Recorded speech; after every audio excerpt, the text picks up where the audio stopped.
Hello, everyone, and welcome to Wellness University. My name is Marcia Mott, and I work with UF Health. We have a wonderful speaker today, Dr. George Arnaoutakis. Dr. Arnaoutakis is a part of the UF Health Thoracic and Cardiovascular Surgery team at UF Health. Before we begin, I wanted to let you know the way questions and answers are going to work today. If you have a question, you can use the Q&A feature at the bottom of your screen. Simply type your question in there at any time throughout the presentation, and your question will come to me.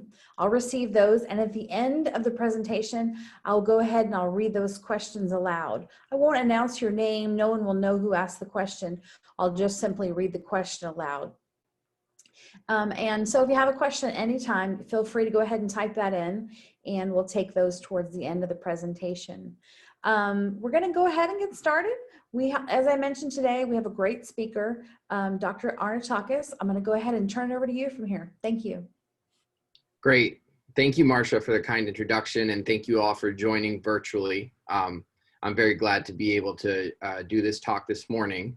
And the title of my talk is "The Future is Now for Heart Valve Surgery, University of Florida Transcatheter Valve Therapies." And I'll talk predominantly about heart valve disease this morning, and hopefully have time at the end for question and answers. I don't have any disclosures related to this discussion.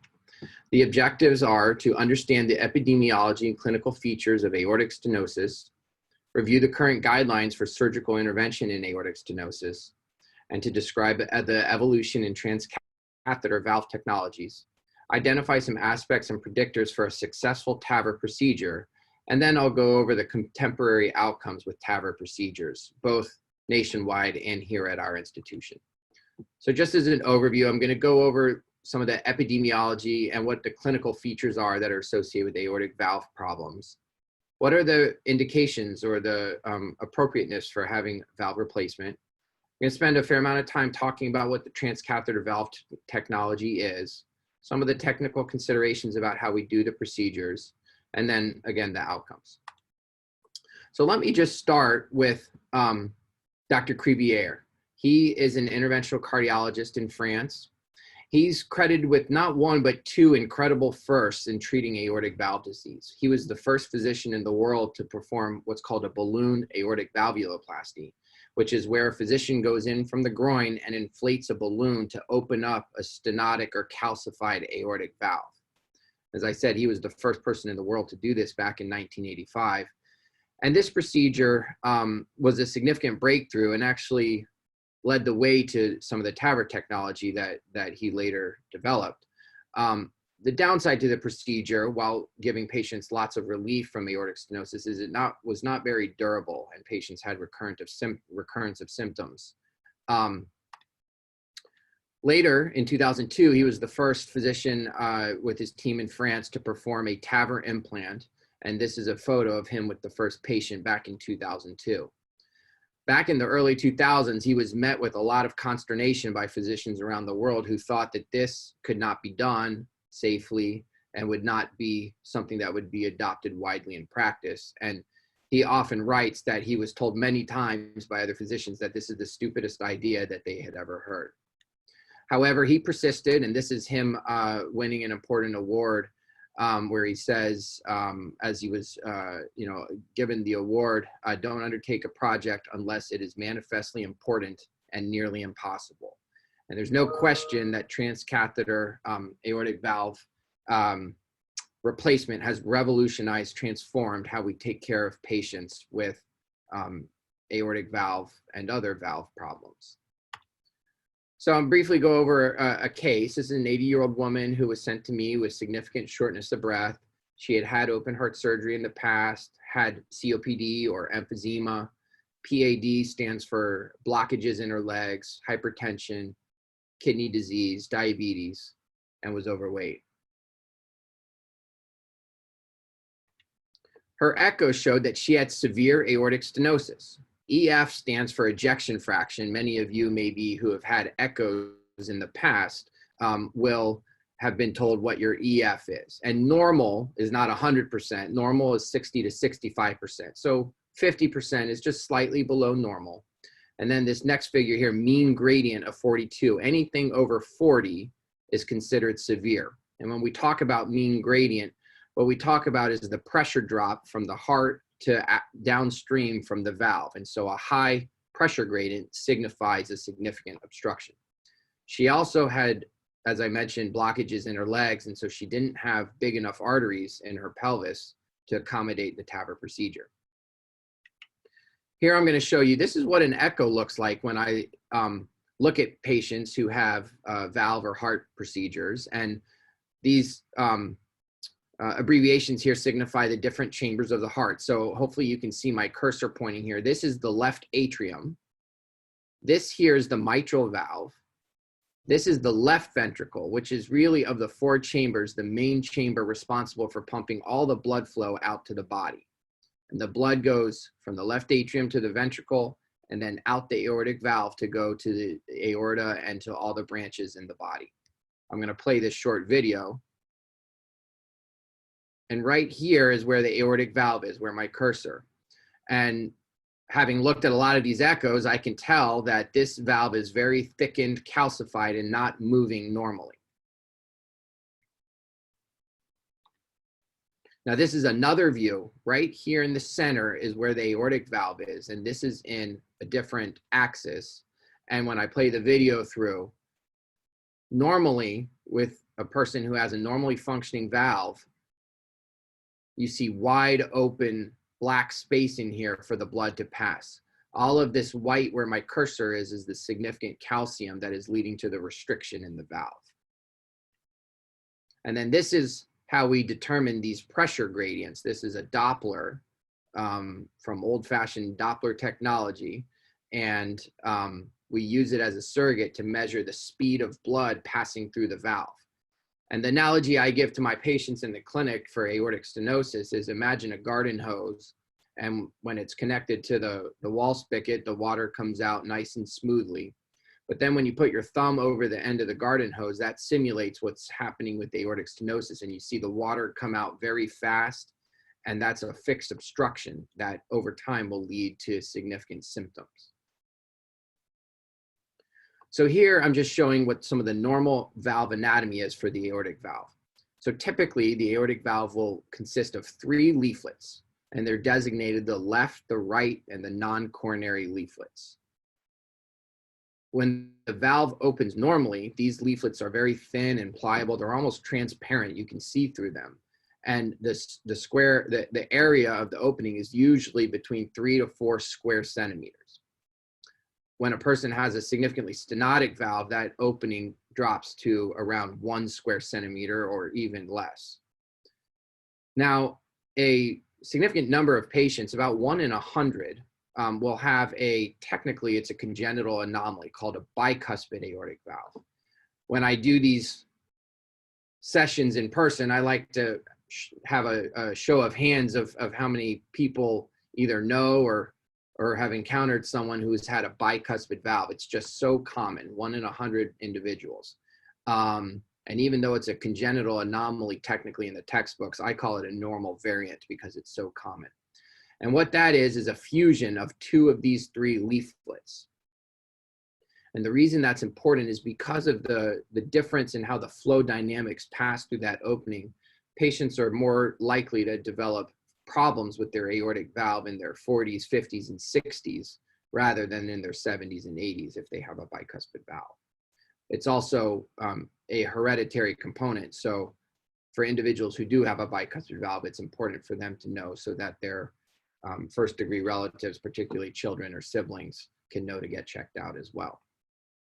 So this is another picture of what the aortic valve anatomy looks like. And the valve leaflets are just part of the aortic root, which is something that we deal with very commonly in open surgery when patients have aneurysms in the aortic root. From the standpoint of aortic stenosis, we care about the aortic root anatomy because it lets us know that we can do a TAVR safely when we do the measurements of the aortic root. So briefly, what does aortic stenosis cause? Well, it's the most common cardiac valve lesion in the United States. It's the most common cause of an obstruction of the left ventricle outflow tract in adults. And as I said before, it's defined by aortic valve calcifications and a significant pressure gradient. with a valve area less than 1 square centimeter considered severe. The 3 most common causes are calcified disease of a trileaflet aortic valve, a congenital anomaly like a bicuspid valve, which I just described, or rheumatic heart disease. And certainly the prevalence increases with age. When I meet patients with aortic stenosis, I tell them that the greatest risk factor for aortic stenosis is age. And if a person lives long enough, almost everyone will develop aortic stenosis. In some people, it happens in their 60s and 70s, and others not until their 80s, 90s, or even at 100 years of age. It's prevalent in about 2% of all individuals over 65 years and roughly a third of all patients who are in their 80s and approaching 90. So what are the symptoms? Dyspnea on exertion means shortness of breath with activity. Presyncope or syncope means lightheadedness or the sensation of feeling as though one is about to pass out. Angina or chest discomfort, and CHF stands for congestive heart failure, where patients have swelling on their ankles, inability to sleep flat because they get out of breath, waking up at night short of breath. And many of you will have either personally or known a relative who's been told that they have a murmur. Now, a murmur can be normal, or it can signify a diseased valve. And there are subtle differences on picking up the murmur, but ultimately, an echo will be the diagnostic tool to look at the valve. And these are just some of the criteria that we look at on the echo to signify if a valve is severely diseased or not. And most patients, this is important, will develop symptoms before they start to have permanent heart damage. But permanent heart damage can occur with significant ongoing untreated aortic stenosis. And this is an important graph that we're all taught in medical school about aortic stenosis. There's a long period here at the top, which we call the latent period, where the valve develops calcium over time. It's important to know that this does not occur overnight. The process of calcification of an aortic valve takes months, years. And this long period where a person doesn't have symptoms is occurring where the calcium is developing on the valve. And then at some point, there will be the onset of very noticeable symptoms. And after the onset of symptoms is when, without treatment, the survival starts to decline very significantly. And so that's why it's so important when patients develop symptoms with aortic stenosis to receive appropriate treatment. Because with the appropriate treatment, we can restore this survival curve to basically flat. That is analogous to what the general population would be without aortic stenosis. So valve treatments are very effective for aortic stenosis. So these are some pictures of operations I've done. These are open surgery, and I know this may be a little bit grotesque. I should have given warning. There's a little bit blood here, but these are what severely calcified aortic valves look like. And I often show these to my patients so that way they understand why they were having so much symptoms. You can see the dense calcium, and you can imagine that with these leaflets being as they are, they just don't move freely and are a significant obstruction to the blood flow leaving the heart. Often it's difficult to contextualize what these valves look like if you haven't seen a normal valve. And so here is a photo of really what a normal aortic valve should look like. And you can hopefully appreciate right here where I have my cursor, you can almost see through this leaflet with the blue underneath. And even these other 2 leaflets are much, much thinner and more pliable than these other calcified, densely, bulky valves that you can imagine do not open to let the blood flow exit the heart. So with that epidemiology and clinical background in mind, let's talk briefly about the indications for having a person's aortic valve to be replaced. So this is a mechanical obstruction.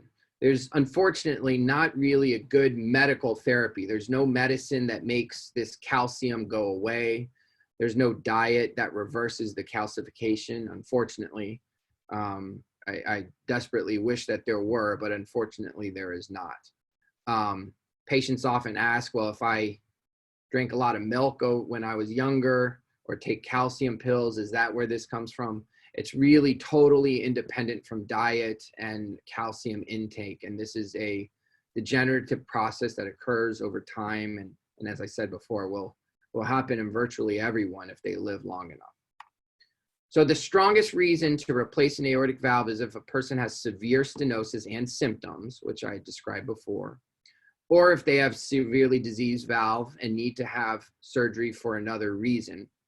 For example, last night I was performing an open surgery on a patient who had very, very bad coronary disease, blockages in the arteries, and he needed a bypass operation, 4 bypasses.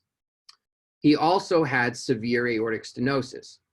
He didn't really yet have symptoms from his aortic valve. All of his symptoms were from the blockages, but because he needed open surgery for the bypasses, while in there, we were not going to leave the aortic valve unaddressed. So I did an aortic valve replacement as well.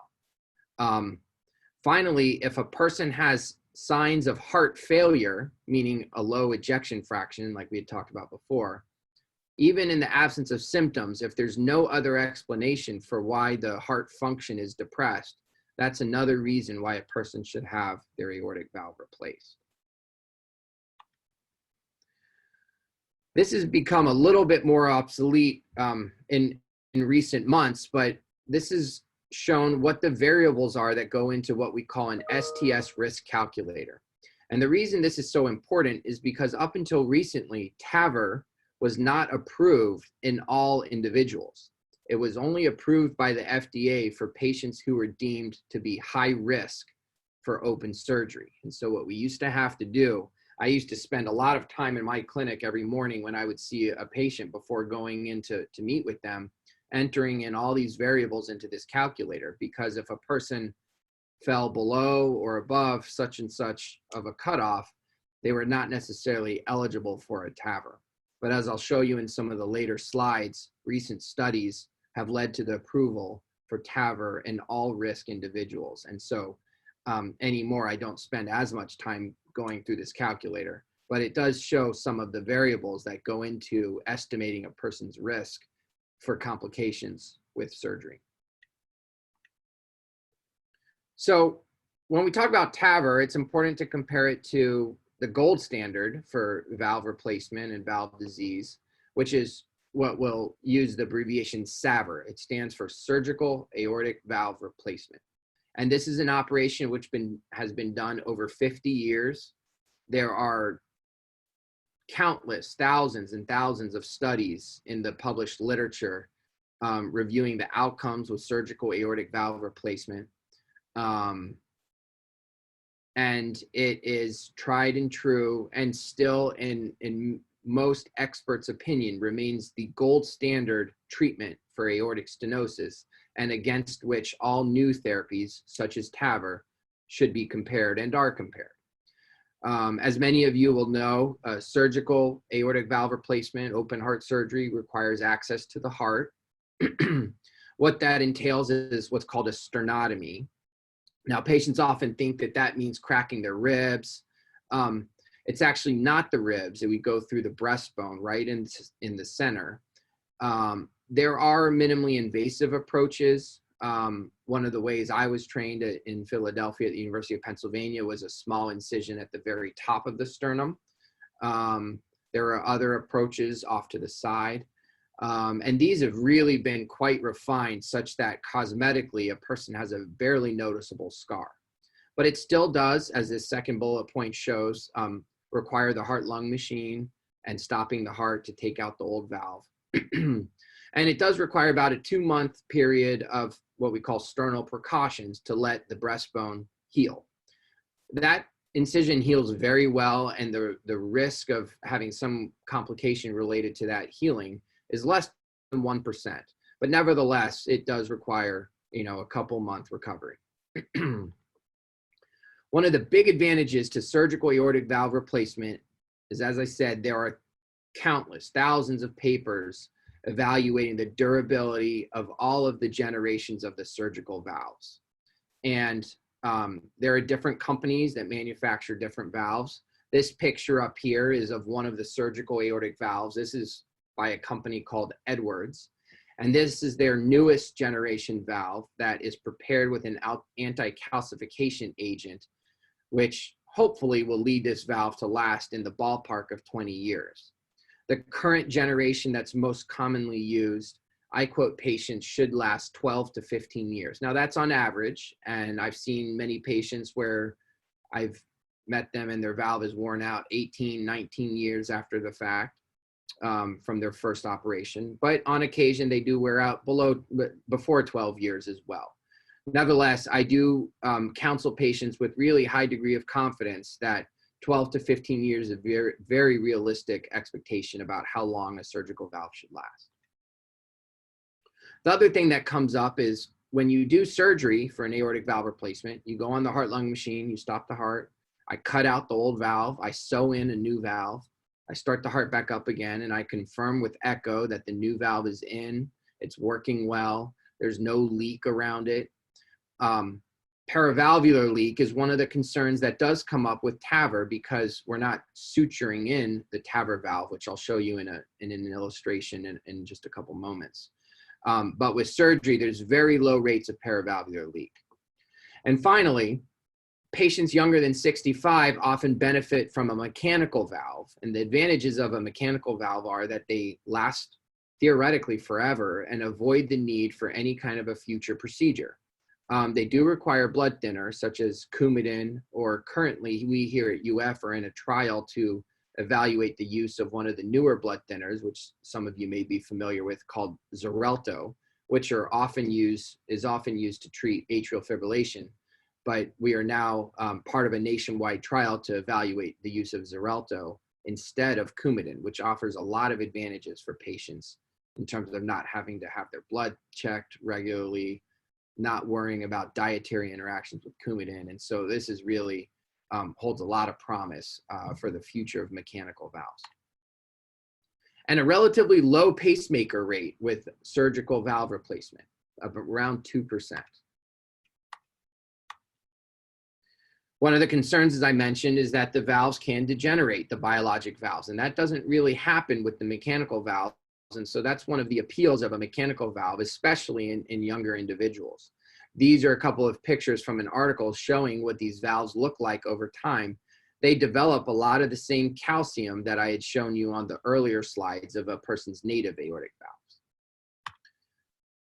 This is from a study that just shows the tremendous economic value of aortic valve replacement. And the reason for that is patients with a bad aortic valve get very, very symptomatic. They're not able to work. They're not able to participate in activities with their families. They're not able to do household chores. And once a person recovers from valve replacement, all of those symptoms go away and they're able to go back to work and enjoy their life. And this slide just shows that value holds up even into the 8th and 9th decades of life. And so I just can't emphasize enough the tremendous value of aortic valve replacement, both from a symptom and even from an economic standpoint. And this is showing the same thing, that even patients into their 80s and 90s do derive significant benefit from aortic valve replacement. So let's shift gears and talk about transcatheter valve technology. I want to spend some time going over some of the really new technology that's evolved over the last decade. So this is a video, it's a cartoon that I'm going to play and I'll narrate as we go. This is the human aorta, and this is a wire that we advance from the groin inside the left ventricle. And then we use X-ray equipment where we bring this catheter over top of that wire and pass it through the calcified aortic valve. That just showed a ballooning procedure, which we don't always do anymore, but initially it was felt that that had to be done every time, where you had to balloon the native aortic valve in order to make the opening big enough to bring the TAVR valve in. We've since found that that's not always necessary, and most sites around the country do not perform that routinely. We still do it on certain instances. So this is showing the TAVR valve right here. We bring it into the body, and then we position the balloon inside the TAVR valve, which was just done there. And now we slowly advance it up around the aorta. This is called the aortic arch. The heart is beating, as you can see. We don't stop the heart. We don't go on the heart-lung machine. During this period of time, we're using X-ray equipment, and that's how we know that we're positioning the valve where we want it to be. Now we get ready to deploy the valve. In order to do that, we put a temporary pacemaker inside of the patient, which is only going to stay for the procedure. And you see we're fine-tuning where we want the position to be. And now we deploy the valve by inflating this balloon. The patient's old valve stays in place. It doesn't come out. It gets pushed up against the side. And the new valve is housed inside of a cage that's anchored in place by the calcium from the patient's native valve. And then we remove the equipment from the patient. Excuse me.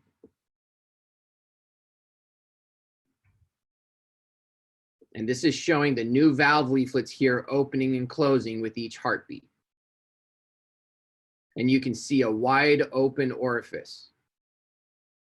And over here on the perimeter is where the old valve leaflets are. So this graph shows back in 2012, the number of TAVR procedures in blue performed in the United States and the number of surgical procedures performed in the United States. Far more surgical procedures performed than TAVR procedures. But over the last 5 to 6 years, and actually these trajectories have gone even up since then, these data are a couple years old, you can see the explosion in TAVR technology throughout the country and worldwide. Now, the number of surgical procedures has gone down slightly, as you might expect, but not significantly. And that's because there's still many, many reasons why surgery is the preferred treatment for a given individual. And here is just shown some multiple iterations of the technologic advancements that have evolved since TAVR was first introduced in the United States in 2007. And we're now onto the third generation, the S3 device for Edwards, and the core valve or Evolut for Medtronic, which are the two most commonly implanted company devices in the country. So what are the technological refinements? Sorry. There's a lower profile delivery. So just 5 years ago, the person's femoral arteries had to be big enough to accommodate a much bigger catheter than currently. 14 or 16 French is really about 5 millimeters. So now we're able to do 98, 99% of the procedures through the groin. Whereas 5, 6 years ago, we had to do many more procedures either through the artery under the collarbone or even directly through the heart itself. That is very uncommonly performed now. And that's also led us to have very, very low rate of complications from those arteries that we use. There's a skirt now that was not always there that's designed to prevent paravalvular leakage, like I had talked about before. And the low frame, as we start to do TAVR in patients who are increasingly younger, allows for future heart cath or stent procedures to be done with greater ease. The Medtronic device has evolved so that way we can recapture it. It used to be you deployed it and wherever it ended up with the first deployment, even if it was not an ideal location, because it can be difficult to get these devices in the exact location that you want. Now it's recapturable. So if we deploy it to 80% deployed, but we're not committed, and if we're not satisfied with the position, we recapture it, adjust the position, and deploy it again. And that's given us tremendous flexibility and also led to much lower pacemaker rates. So here at UF, we first started doing TAVR procedures back in, actually the first one in 2012. But now 7, 8 years of experience. We were one of the first centers in the state of Florida to perform TAVR procedures. And we do about 170 TAVR procedures a year, especially in our last two, 2019 and, and, even in fiscal year 2020. That does not include our VA program, which is one of the busiest VA programs in the country. And it doesn't include our other transcatheter procedures, which I showed here, MitraClip and mitral valve replacements. So in total, we do about 200 transcatheter procedures per year here at UF Health in Gainesville. And that consists of referrals of patients from really all over the state, the Panhandle, South Florida, the Jacksonville area, Central Florida as well. There are now 629 TAVR programs in the nation and 54 in the state of Florida, whereas 5-6 years ago, there were a single-digit number of programs in the Florida. So many hospitals have adopted transcatheter programs. This shows our hospital mortality. So we had no mortality in 2018 and 19.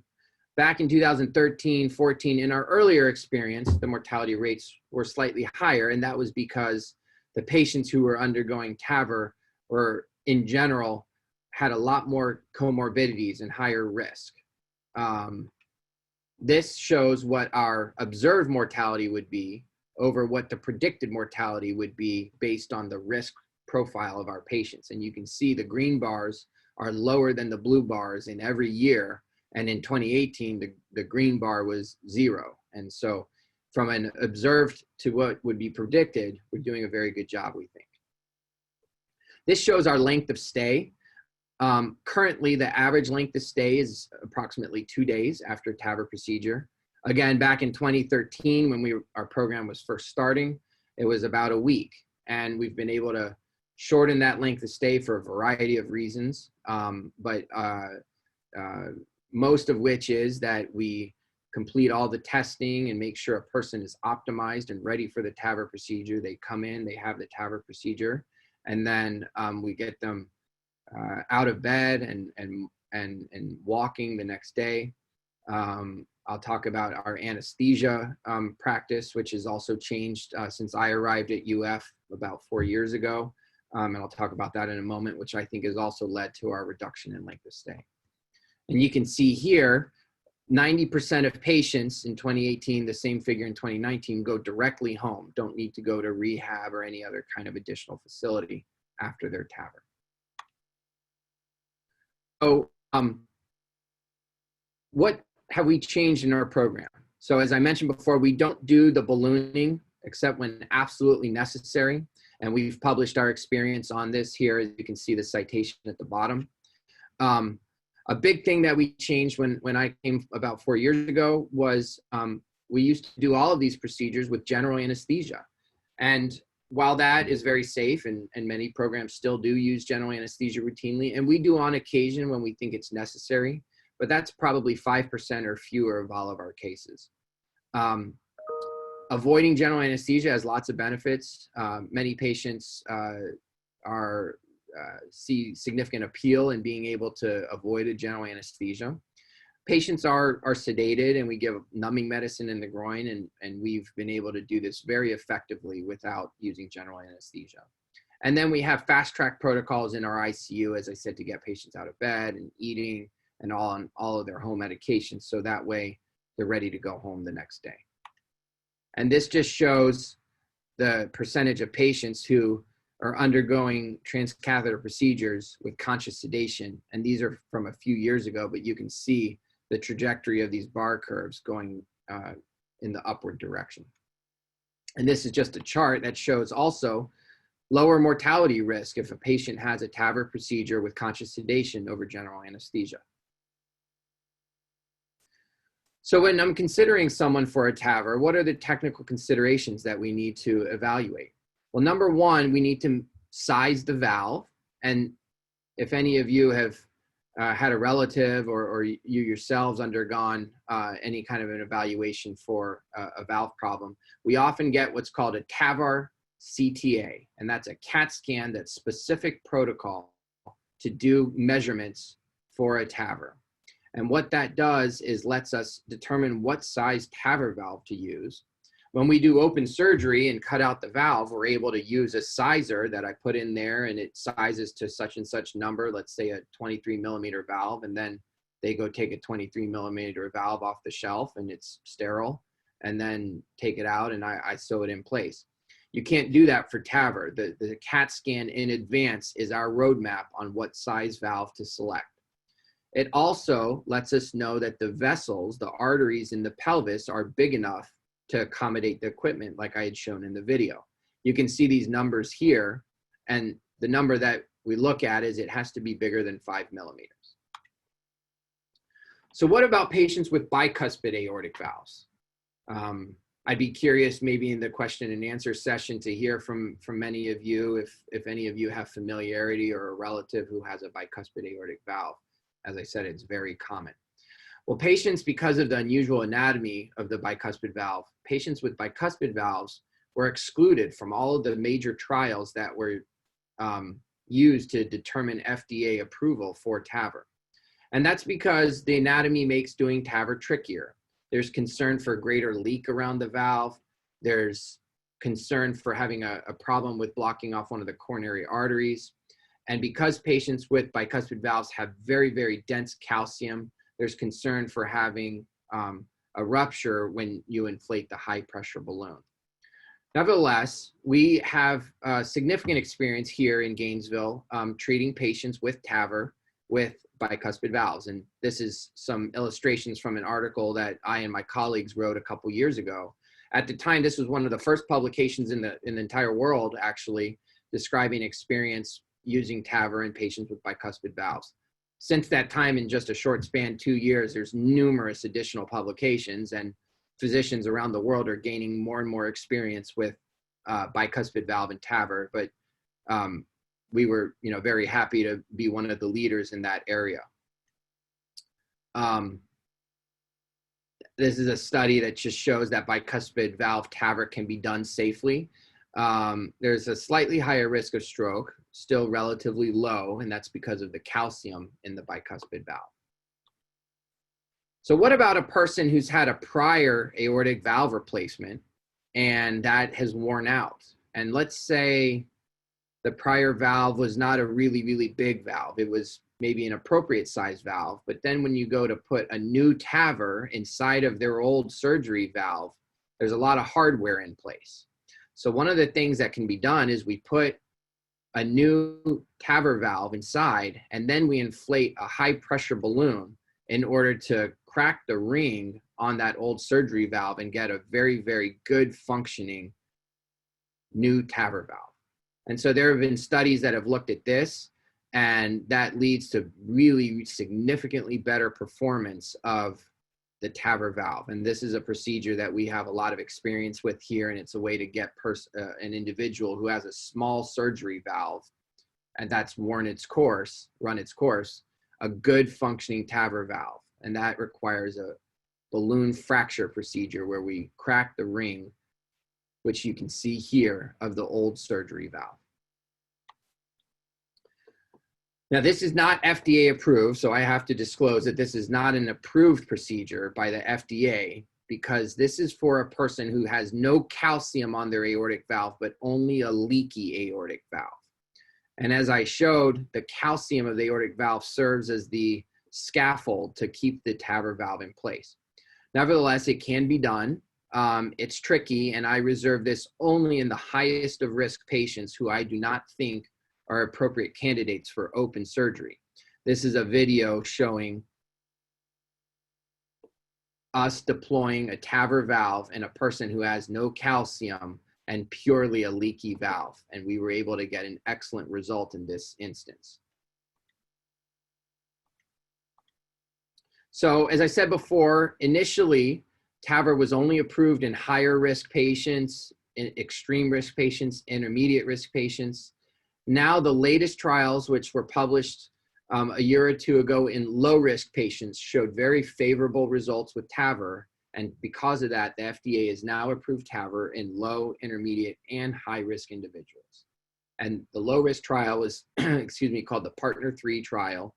And we here at UF Health in Gainesville were one of 65 sites in the United States that were a trial site for this research trial, which, as I said, led to FDA approval for TAVR in low-risk people. And it showed that there were about 1,000 patients who got randomly assigned to either TAVR or surgery. And the outcomes with both were very good. 2.5%, 12 months mortality with surgery, and only 1% with TAVR. So very, very good results. And these are relatively healthy patients, and the average age was 75 years, but not a lot of other risk factors. Medtronic, the other major company, performed a low-risk trial, which showed also similar, very good results with TAVR. And because of that, FDA approved TAVR in low-risk individuals.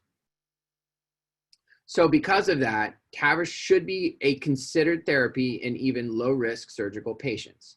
And these partner trials over the last 10 years have shown that the relative value of TAVR compared with surgery is totally independent of surgical risk, meaning there is value in low-risk patients, intermediate-risk patients, and high-risk patients. So I spent a lot of time talking about aortic stenosis. I'm going to spend the last couple minutes talking about some of the other heart valves and some of the new technologies we're using there, and then open to questions. So the tricuspid valve. At the moment, there is not any approved device to treat the tricuspid valve with a transcatheter approach, besides just conventional open surgery. Again, though, we've applied TAVR technology in an off-label use in patients that I do not think are a candidate for open surgery. And what we do is, this video shows us putting a stent in the inferior vena cava, which is shown right here. And again, we're using X-ray equipment. And then on the next slide, we put a TAVR valve inside of this stent. And this is sitting in the inferior vena cava. The tricuspid valve is actually up here. So we're not implanting this directly in the tricuspid valve, but this is designed to treat a lot of the symptoms of a leaky tricuspid valve, which are shortness of breath, swelling in the ankles and legs, and significant bloating or distension in the abdomen. This is a procedure that I or one of my partners has performed about 6 times here in Gainesville, and we've had really remarkable success with this. One patient, for example, had recently gone on to dialysis because their tricuspid valve was leaking so badly. And after we did this procedure, the kidney function actually improved, so that way the patient was able to come off of dialysis. So we've been very encouraged by the results with these procedures. So what else? Let's speak a moment about mitral valve therapies. So patients have often had a mitral valve replacement with a biological valve. And this is one of those echo images like I'd shown earlier. This is the aorta and the aortic valve, which is functioning normally. This is the left ventricle. And right here where my cursor is the patient's old mitral valve, which had been replaced with open surgery many years ago, I think 12 years ago in this patient, 13 years ago actually this was. And those leaflets had gotten calcified and thickened and what we call stenotic, and the person had significant symptoms of shortness of breath. Now, the conventional treatment would be a second time open heart surgery, take out this old valve and put in a new valve. And that's a big operation with a significant risk associated with it. What we now can do is come from the groin, make a poke from the right side to the left-hand side of the heart, and bring a TAVR valve through this old valve and deploy it. And this is another echo image. This is showing the old surgery valve. And you can see this has 3 leaflets, 1, 2, and 3. And hopefully you can appreciate from this echo image, only one of the 3 leaflets is even moving any longer. These 2 are fixed in place. So whereas the opening should usually be this entire circumference, it's reduced now to about 1/3. This is after the TAVR procedure. We now have a new TAVR valve inside of that old surgery valve, and you can see the leaflets here now moving freely. And this is another 3D image with the new TAVR valve in, and if you can compare it to the image I just showed before where 2 of those 3 leaflets were fixed in place and not moving, now you can see a wide open opening and all 3 leaflets are opening freely. This is very gratifying because, as I said, the conventional option would have been for a patient to have redo open heart surgery with a 7 to 10 day hospitalization, significant risk of complications. This patient left the hospital the next day with no symptoms. So the future for valve therapies are tricuspid valve interventions, mitral valve therapies, like I just showed, as well as MitraClip, which we also have a very robust MitraClip program here in Gainesville. The early trial is ongoing, and that's to answer the question about whether patients who are found to have severe aortic stenosis but no symptoms may benefit from having a TAVR performed early, before they develop symptoms and before the heart has hypertrophied and thickened from all of that fixed obstruction. And we here in Gainesville are one of 5 sites in the state of Florida, and we've enrolled several patients in this trial.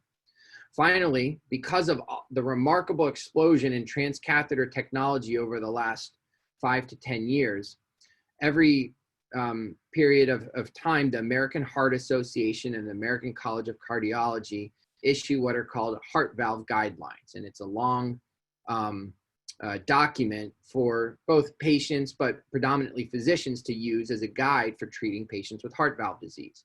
The last issue was in 2014, and since that time, there's been just tremendous growth in transcatheter procedures. And so the new issue of those guidelines will be released actually this fall. And I was honored to be asked to write an editorial to accompany those new guidelines, which will be coming out in that same issue in the Journal of Circulation, which is the preeminent cardiovascular journal worldwide, used for patients with cardiac conditions and studies to treat those conditions. So that will be, something that you would be able to look up online in the fall when that editorial comes out to accompany the heart valve guidelines. So why should you consider getting treated here in Gainesville at the University of Florida? We have state-of-the-art facilities. Our new heart and vascular tower opened just a couple years ago. We have several hybrid operating rooms. We have hybrid operating room in the cath lab. Everything cardiovascular is confined to this tower. Our clinics, where I and my colleagues meet with patients, is in this tower. The operating room, the echo lab, the recovery area, the ICU is all in this same state-of-the-art tower with all the newest technology to provide patients with really cutting-edge treatment. We're able to provide quick evaluation to treatment. We have what we call a multidisciplinary team approach, which is very standard nowadays. We were one of the first in the state to adopt this approach, and it's really mandated for patients who are considering TAVR. For example, every TAVR procedure, I'm a heart surgeon, but I perform TAVR procedures with one of my colleagues who's an interventional cardiologist. And one of the interventional cardiologists and I tend to do most of our procedures together. And between the two of us, we've done nearly 1,000 of these procedures. And there's certainly some benefit to knowing what your partner in the procedure is thinking and to anticipate where problems may arise and how to troubleshoot those problems. And so I think that's a great benefit of our program. As I said, we offer all cutting edge new technologies. We use existing technologies to apply them in difficult scenarios to give patients a shot and a promise at feeling better and being relieved of their symptoms. And as I showed, we really have excellent outcomes, which we're very proud of. Just to go back to this case of the 80-year-old woman with a bad aortic valve, she didn't have good arteries that were big enough in the groin or the pelvis to do a conventional TAVR. We were able to use the artery under her right clavicle. We were able to actually do it without even an incision. We closed the artery with what's called a pre-close technique. We did it without general anesthesia. She left the hospital the next day. Her valve was functioning totally normally, and she was completely relieved of her symptoms. And so doing these kinds of procedures requires a team. These are the members of our team. I just like to highlight Melissa Berube, who is our TAVR and structural heart coordinator. And she is instrumental in helping me and my partners field our referrals, get the appropriate tests ordered, communicate with referring doctors. And she's been a tremendous asset to our program, not to mention the rest of my colleagues who are all pictured here who help us deliver excellent care. It's important to know that many of our patients travel from far away, but also many are from the local Alachua County area. For those patients who are not from around the area, fortunately, we have relationships with referring cardiologists and primary care doctors from all over the state. And so it's perfectly fine for a person to come here and have their testing and evaluation and their valve procedures and their follow-up initially, but then thereafter continue to follow up with their local doctor, which I and my partners are happy to communicate with and send records to and make sure that the patient continues to get all the important care that they need.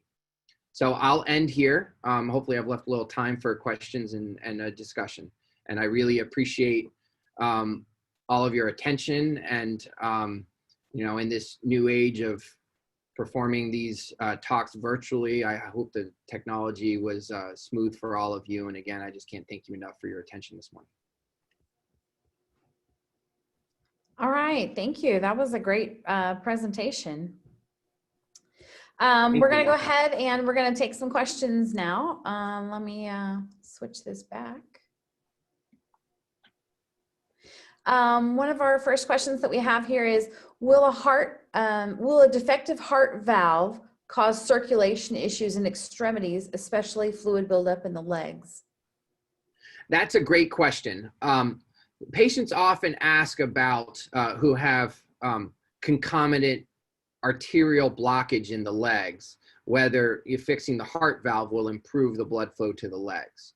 So if that's the problem, if it's an arterial blockage in the legs, what we call peripheral arterial disease, fixing the heart valve typically does not address those symptoms. For example, if a person has what we call claudication, where they get a cramping feeling when they walk, that often will not get better fixing the valve.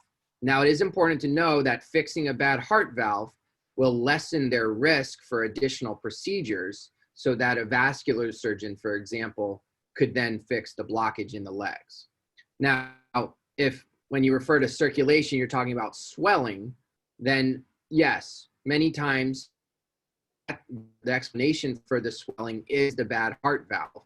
And so fixing the heart valve does allow the swelling to improve. So it just depends on exactly what the circulation problem is in the legs. But getting better blood flow by relieving the obstruction doesn't necessarily address a fixed blockage in an artery in the legs. Okay. This question kind of came up early in your presentation. Could you please explain the term pump brain and recovery after it occurs? Yes, also great question. This comes up a lot as well. The other way it's described is what we call pump head. And what that refers to is a notion, and I will say that this is a little bit obsolete and recent studies have refuted this a little bit, refuted it pretty significantly. But what it relates to is a phenomenon where after open heart surgery, where a person required use of the heart-lung machine, a period of weeks to days to weeks to even potentially months, where a person experienced maybe some confusion, some forgetfulness, symptoms such as that. And it was often attributable to having been on the heart-lung machine. Now, that's a phenomenon that is a little bit obsolete in that our modern heart-lung machines and our modern monitoring techniques during open heart surgery are very refined and have evolved such that we really don't see that anymore. And so what I tell patients when it comes up is that modern open heart surgery, cardiopulmonary bypass is what we're referring to, the heart-lung machine, is very, very safe. And if I think that open heart surgery is the best way to treat whatever problem it is that a person has, I assure them that the heart-lung machine is safe, and the notion of pump head, while still can happen on occasion, is very, very rare in my experience. Okay. Thank you. A lot of the data that you referred to in the beginning talked about men. Are women at the same risk as diagnosed men? For aortic stenosis, which is what a lot of the slides that I shared at the beginning, the incidence is pretty equal between men and women. Okay. Now there are many cardiac conditions which afflict one gender more than the other. For example, coronary artery disease. Simply, male gender is a risk factor for coronary artery disease. Another one that comes up is abdominal aortic aneurysms, or what many of you will recognize as a AAA. Much more commonly affects men than women. Bicuspid valves have a roughly equal effect on men and women. Okay. Here's a question. This person says, I'm age 74, female, asymptomatic presently, but I'm told that I'm performing below the threshold for surgery. Currently a 0.8, and then it says, EF is still normal. Question, is there evidence of better outcomes for having TAVR sooner rather than later? Great question. And the short answer is we don't know yet. And that's, I mentioned the early trial. That's the exact question that is designed to answer.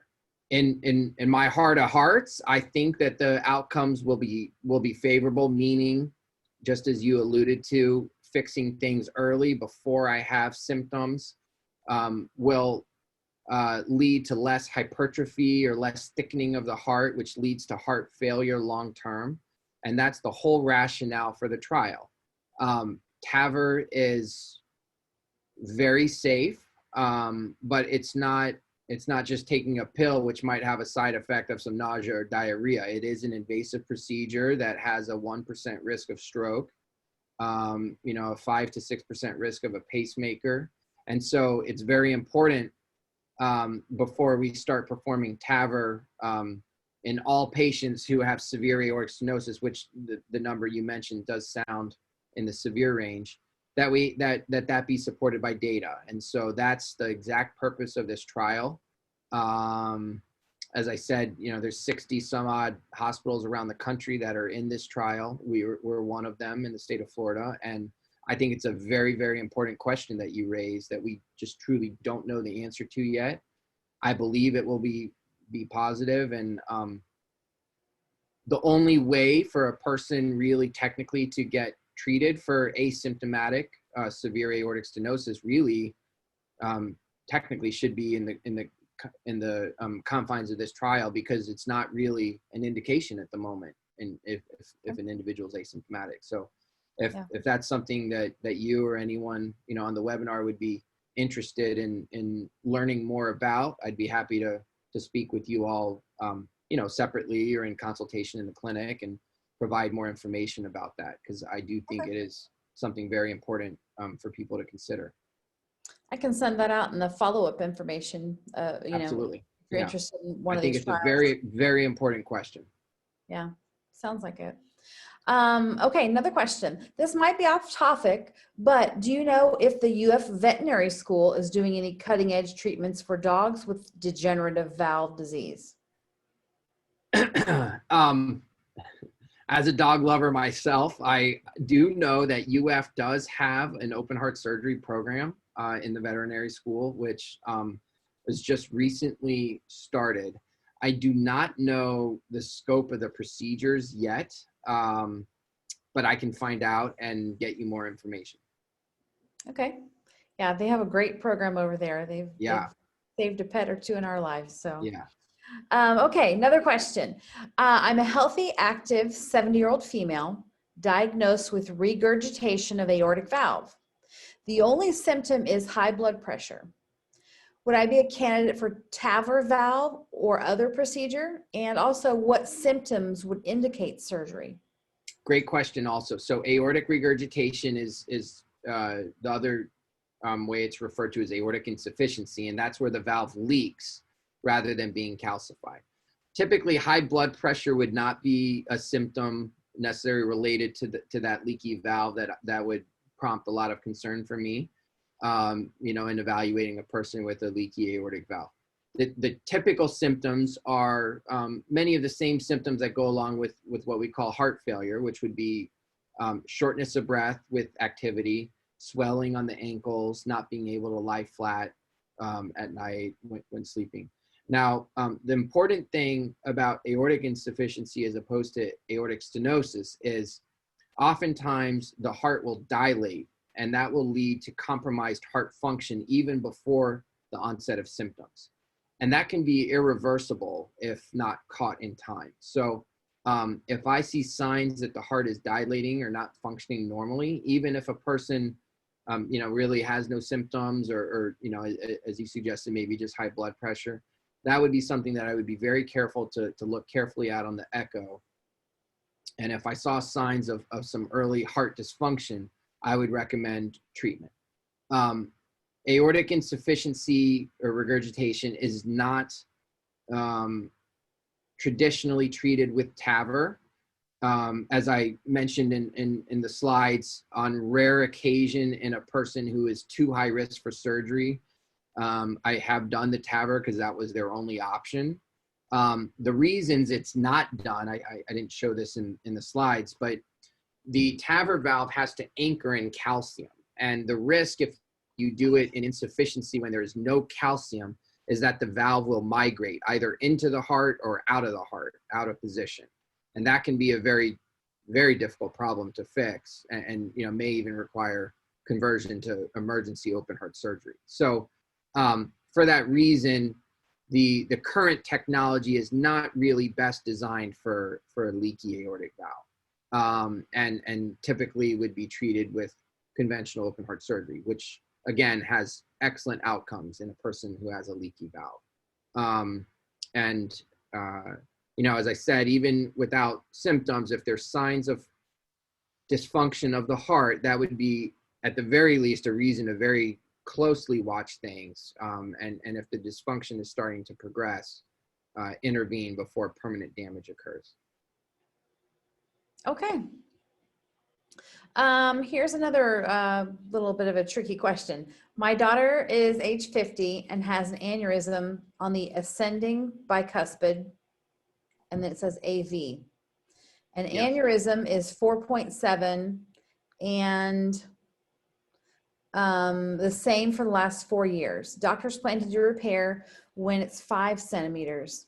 Is this a definite SAVR or SAVR? She lives in upstate New York. Also a great question. These are all very, very astute, important questions. So I should mention that we here at the University of Florida in Gainesville are forming a comprehensive bicuspid aortic valve program, which is going to begin this year. And it mainly relates to the fact that patients with bicuspid valves also have other associated conditions, as you alluded to in your daughter, an ascending aneurysm, which is very common in bicuspid valves. There's a lot of genetic components to it as far as screening of relatives. And really, there's not a single comprehensive bicuspid valve program in the entire state of Florida, and there's very few in the United States, actually. So that's something that we're very excited to be starting here this year, and should have the website for the program up and running later this fall. Regarding the aneurysm, I would agree, and this is also something that will be updated in the 2020 guidelines in the American Heart Association guidelines that I mentioned with my accompanying editorial. 5 centimeters is the conventional cutoff to fix the aneurysm, unless her valve is bad. And if her valve is bad, then at 4.7 centimeters, the aneurysm should be fixed as well. And in a 50-year-old, that's a very, assuming that the risk for surgery are not prohibitive, that's a very clear-cut recommendation, in my opinion. I'd be happy also to, answer any questions, as an offline consultation, if that would be helpful to you. Okay, thank you. Um, is there any component of the valve's metal that would be a problem with future MRIs? No, Okay. MRIs are fine. All right. Is a leaking mitral valve therapy the same as aortic valve? No, the mechanism of leaking mitral valve is a little bit different. The aortic valve, I showed the pictures, consists of 3 leaflets that open and close. The mitral valve, excuse me, anatomy is slightly different. It consists of 2 leaflets and has more of a parachute function. There's multiple different causes for why a mitral valve might leak. And depending on what the cause is, that dictates how we undertake the repair. There are clip options, percutaneous MitraClip that's called, that's done through the groin. That does require general anesthesia, but we make a poke in the groin. We come up the right-hand side of the heart. We make a poke from the right-hand side to the left-hand side, and then using real-time echo guidance, use the echo imaging to navigate the clip in the region where the leak is and pinch the edges together. That's the most common catheter-based way to repair a mitral valve. Now, that is not a perfect therapy. It's very good, and in patients who I think are either too high risk or very high risk for surgery, it's an excellent option. However, in patients who are healthy but have a leaky mitral valve with symptoms, the gold standard is still mitral valve surgery, which is open heart surgery, to repair the leaky valve. That also is going to be addressed in the upcoming heart valve guidelines as to who should undergo mitral valve surgery versus that clip procedure. But basically, the bottom line is healthy patients should still undergo their surgery repair, because that is associated with virtually perfect results in terms of repairing the valve. Okay. Here's another question. Could you discuss whether the calcium deposits in the valve is mediated genetically or through lifestyle changes? Despite all the research on aneurysms and valve problems, there's still not really a great understanding of the biology of what leads to the aortic valve stenosis, as opposed to calcium that develops in our arteries, atherosclerosis, hardening of the arteries that's associated with smoking, for example, or diabetes. The calcium on the aortic valve it's a different biologic process for the most part, and is really pretty independent from lifestyle and dietary habits, and mainly it relates to genes and genetic susceptibility. Okay, we have a couple more questions, and then we're going to wrap it up here. But I have a bicuspid valve and an ascending or aortic aneurysm. Can both be repaired at the same time with or during TAVR procedure? And is it an open heart the only option?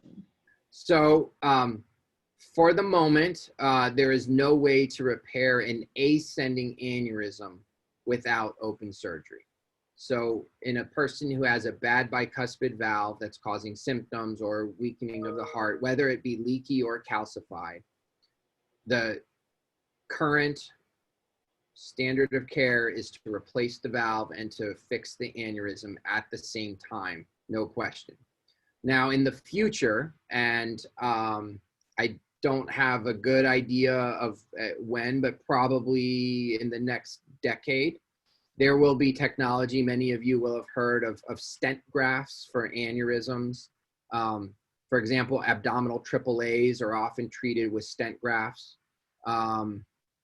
People who have aneurysms in the aorta in the chest, but in the descending aorta along the spine, can be treated with stent grafts. That's also a procedure that we have a lot of experience here in Gainesville doing. And now we've been able to treat patients with aneurysms in the aortic arch, where the branches are that go to the brain.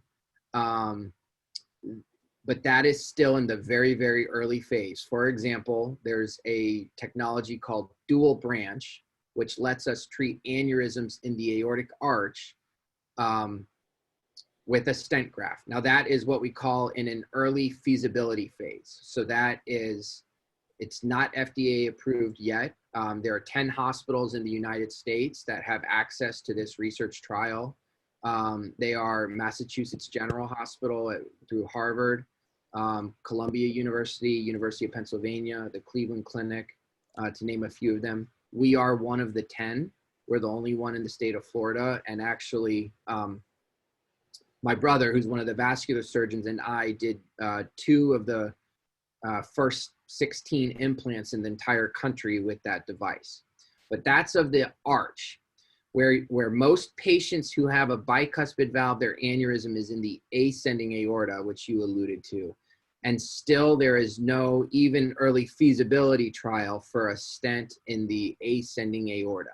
However, it's just a matter of time, and we will have stents that can be used to treat the ascending aorta and do a TAVR at the same time. But that's probably 5 to 10 years in the future. You know, I know that was a long-winded answer, but just to summarize some of the stent graft technology that can be used for aneurysms, but not for yours yet.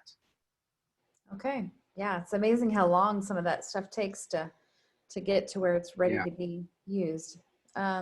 Okay, what is the valve's life duration after installation?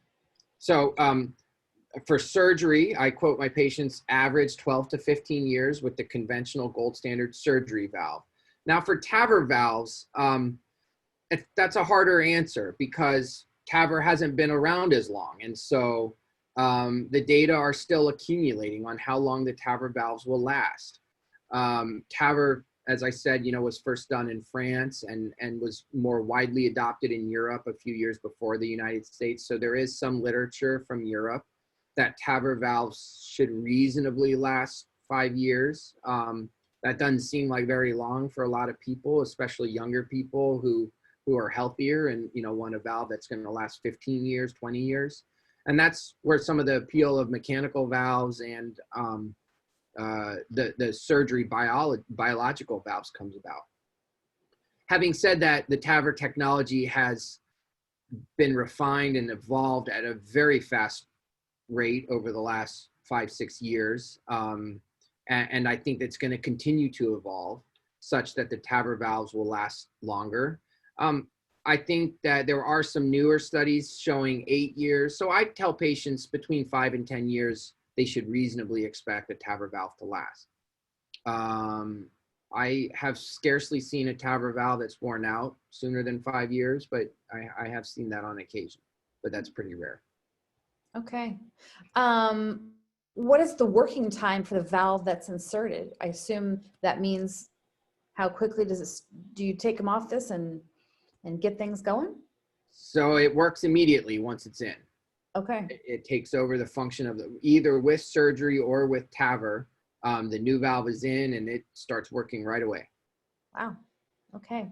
And then last question. And also Marcia, I should add, and a patient's symptoms get better immediately too. Wow. Wow. What about a pulmonary valve replacement? That can be done. That usually relates to patients who've had some sort of congenital issue or condition related to the pulmonic valve. And that can also be treated with catheter technologies. That's done more through our UF congenital heart program. Dr. Fudge is one of the cardiologists who has a lot of experience with that. And that is something that can be done. The anatomy is important to know what size valve is in before. It's approved in patients who've had a valve replaced in the past. It's being studied in patients who have a native pulmonary valve problem and is in the early phase for that too. But this question and answer just reinforces the notion that these catheter technologies are rapidly evolving. They've transformed how I and cardiovascular physicians and experts around the country, you know, view these problems and the different ways that we're able to approach patients with heart valve disease and offer them, the promise of a cure and improved symptoms with a much more expedited recovery and lower risk profile. Okay. Well, I thank you so much for giving us your time today and providing us some great resources and information. I also want to let the people who are watching, when you leave here today, a survey is going to pop up. If you have any feedback or anything you'd like to share with us, we'd love to hear from you. And we appreciate your time today, and thank you so much. Okay, thank you all, and appreciate again your time and attention. And if any of you have follow-up questions or conditions, I'm always happy to either talk or see you in person or in consultation, either as a first or as a second opinion. Where I and my partners are always available. So please don't hesitate to reach out if you have any questions or concerns. Okay, thank you so much. Bye. Have a wonderful day.